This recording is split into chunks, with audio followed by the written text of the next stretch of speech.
देखिए प्रश्न संख्या तीसरा, व्यास 7 मीटर वाला और 20 मीटर गहरा एक कुआं खोदा जाता है। इसका मतलब कुआं बेलनाकार है, जिसका व्यास 7 मीटर दिया हुआ है तो त्रिज्या हो जाएगी 7/2 मीटर या 3.5 मीटर भी लिख सकते हैं। इसकी जो गहराई है वो दे रखी है 20 मीटर, यानी हाइट जो है इस बेलन की वो 20 मीटर है। तो बेलनाकार आकृति की त्रिज्या और ऊंचाई तो हमें पता है। अब ये कह रहा है इस कुआं को खोदने के बाद जो मिट्टी निकाली जाती है, इस मिट्टी को समान रूप में फैलाकर एक चबूतरा बनाया जाता है 22 बाई 14 मीटर का। चबूतरे की ऊंचाई ज्ञात करो। लंबाई चौड़ाई ऊंचाई है तो घनाभ के आकार का चबूतरा है। इस चबूतरे के अंदर आपको दो चीजें तो दी हुई है, 22 मीटर ये वाली लंबाई, चौड़ाई दे रखी है 14 मीटर, ऊंचाई बतानी है यानी हाइट ज्ञात करनी है। तो बेलन का जो आयतन होगा वही चबूतरे का आयतन होगा। तो हम सूत्र लगाएंगे बेलन का आयतन जो है बराबर है चबूतरा यानी घनाभ का आयतन।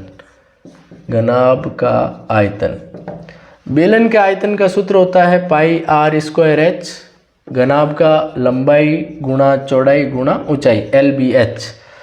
पाई का मान 22/7, r² इसमें 3.5 दो बार लिख सकते हैं,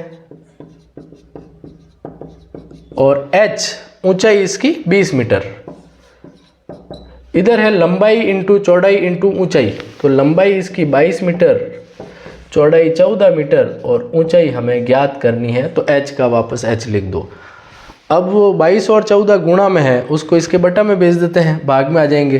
तो 22/7 3.5 गुणा 3.5 गुणा 20 और बटा में भेज देते हैं 22 और 14 को। तो 22 से 22 तो कट गए, इसमें पॉइंट हटा के 10 लिख देते हैं और ये भी पॉइंट हटा के 10 या 100 कर दो यहाँ पे।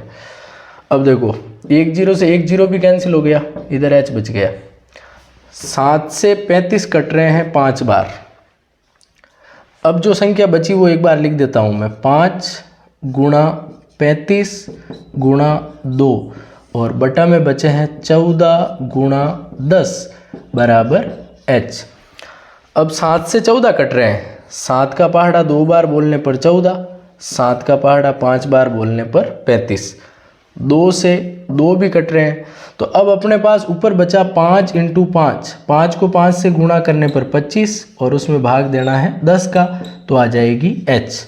10 में 1 0 है तो एक संख्या के पहले पॉइंट लगा के लिख दो 2.5 बराबर h। सारे मान मीटर में है तो आपकी ऊंचाई भी आएगी मीटर में।